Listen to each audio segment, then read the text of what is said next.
Hello everyone and welcome back to a brand new speedrunning video. In today's video, feels like I'm just repeating myself. We speedran the new world record seed because there's another new world record by the Sizzler of 11:10. Actually got retimed to 11:07, so it's 11:07 now. And it's on the leaderboards as well. That got verified extremely quickly. But yeah, world records keep getting broken. I hope this is the last video that I do for a while because these world records are getting cracked and cracked and cracked. It's getting close to that sub 10, that mythical, almost unbeatable, used to be unimaginable sub 10. So yeah, this world record seed is probably the weakest start out of any world record since, honestly, I actually don't know when, because this, you have to enter with a stone pick. This village doesn't have a blacksmith or anything. As you could see whilst I was running in, there's a ruined portal. The ruined portal doesn't even have enough iron for an iron pickaxe. I have to enter the nether with a stone pickaxe on a world record seed. Doing this normally is a bit questionable, although seeing that the world record's got on it, it's definitely a lot more viable now. But yeah, actually enter with a stone pickaxe. Well, I don't enter with a stone pickaxe here, but Sizzler enters with a stone pickaxe. I know that I will be getting a gold pickaxe out of a chest, and I know that I'll be getting an iron pickaxe like later on as well from like loot from the Bastion. But yeah, honestly, this seed was just really good. It was hard to get such a much better time than Sizzler already got, because he plays it so optimized. Like, it was pretty hard to play this village faster than him. The fastest I could ever get was like 30 seconds faster than Sizzler. That's it. And that's like, you know, I don't think I got it on this run, and I messed up a bit there with the iron golem. I mistimed it. But yeah, the fastest I got to enter was like 30 seconds faster than Sizzler.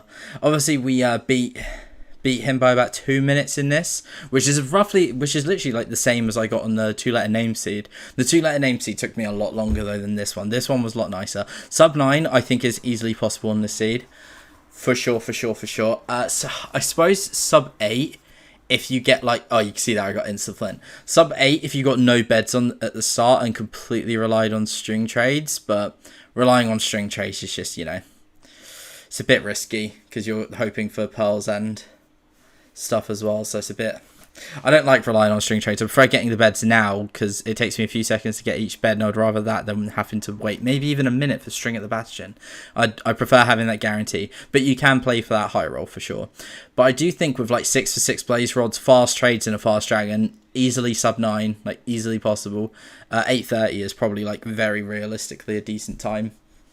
Sub 8, it's potential, but I mean, yeah, it's super hard. I think sub 8, if you got like you get to the blaze spawner and you get like a 4 spawn and then a 2 spawn straight afterwards, and you go 6 for 6 there, that's probably a potentially really good one.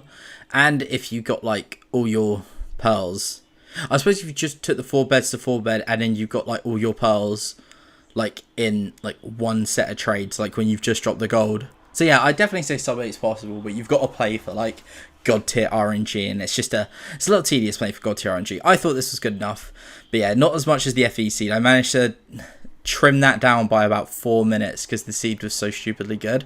But this seed was just is good, but like it was just played so optimized. Like how Sizzler played it, it was hard to play much faster than he already played it. But yeah, you can see right here the blaze spawner sticking out with the Bastion right there. Honestly, this, I remember when I watched the world record seed, when I watched this world record video, I was like, it doesn't look real. It looks fake, if that makes sense. I'm not saying Sizzler runs fake. No, obviously it's been verified, but like this nether doesn't seem real. How this blaze spawner is just perfectly sticking out, how it was all like flat terrain running to it, like. It makes getting world record, I feel like this seed makes getting world record look super easy, but this, like, how good this seed is just so rare. Like, he has this incredible, like, fortress, spawner, sorry, and Bastion, like, proximity. Like, there's a massive difference here between having, like, a fortress right next to the Bastion and having the spawner right next to the Bastion, because this could have easily been like part of the fortress and you would have had to have run like however far other side of the fortress to get a blaze spawner.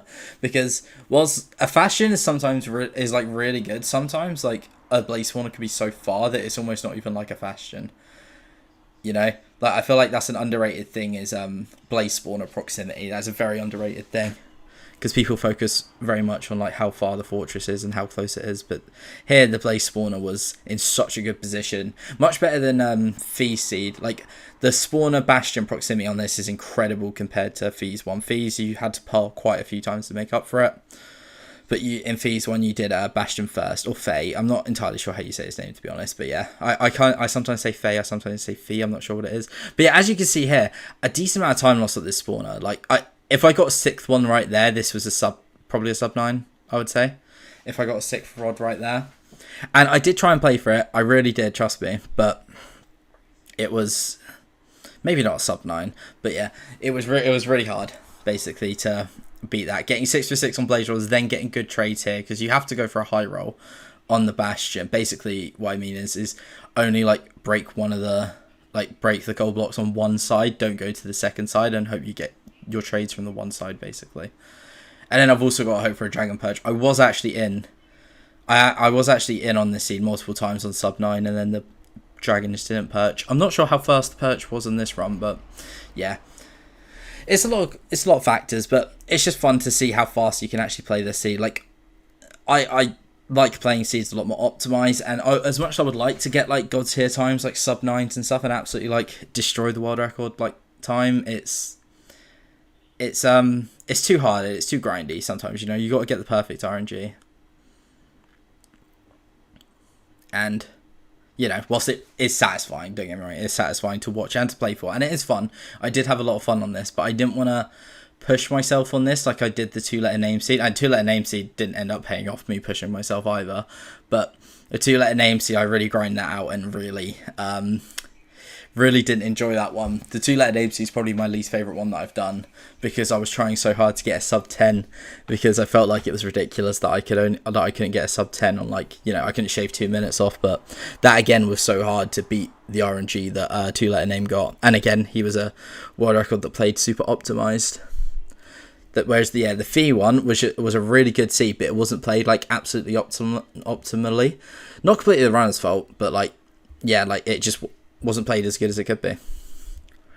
Because in this one as well, the major time saves in this was, first of all, I don't get donged by the monument. Spoiler, I do not get donged by the monument like Sizzler did. And then just playing like particularly well. I think my blaze rod rates might have been the same as Sizzler's, if I'm honest. And I think my trades were pretty much the same as well. Like, it was hard to get much better luck than him there. But the major time save was definitely the monument, I would say. And this is not getting donged by the monument. That was the major one. So yeah, go to my blind cords right here. Don't really need to blind straight into the portal room because it is ocean exposed right here. God, this seed is beautiful. This seed is actually beautiful. Ocean exposed is just the nicest. Unfortunately, it wasn't like it. See, the big benefit of this would be if it was like a 2-eye, you know, and I only had to get 5 blaze rods. That would be amazing, but no. It wasn't. It's a 0-eye, so you have to get all the blaze rods, which kind of sucks. So in the end, at 8:06, I definitely say you could save a very decent amount of time at the blazes. I'd say my biggest time loss in this run was definitely the blazes, for sure. Definitely going to have better blaze rod rates. Otherwise, I'd say this was pretty fast. Like, I couldn't ask for much faster with the Bastion. I feel like I played the Bastion pretty fast. The village was pretty optimal. I got like instant flint, so that was pretty good. And yeah, just making some beds here. I already brought the extra beds. See, I can only make 3 beds there with the string. And I would have had to spend, however, God knows how much time. Or I might not have even got my string trades if I sat there and waited. So yeah, now we're just waiting on the dragon. So this could have been sub 9, actually, just from this, as you can see from the timer. If I got a super fast dragon here, it definitely could have been sub 9, 100%. And that was with not good rod rate. So yeah, honestly, sub 8 is probably very possible on this with an instant dragon and stuff. For sure. Sub 8 is definitely possible. But I'm pretty happy with the time I got. And going for sub 8 is just playing for like perfect RNG, which can sometimes, when doing it on the set seed, can't be worse than trying to play RSG, to be honest. You know, but yeah, there we go. We bed the dragon. What was that? 5 beds. 5 beds is fine, and we do it at 9:19, which is good. It shaved about just under 2 minutes off the world record, which isn't absolutely fabulous, but again, it was pretty hard to beat the RNG. Beat the RNG and beat how optimally Sizzler played it. But anyway, shout out to Sizzler for getting this absolute god seed, and yeah, I hope you guys enjoyed, and I hope you enjoy the rest of your day. Peace out.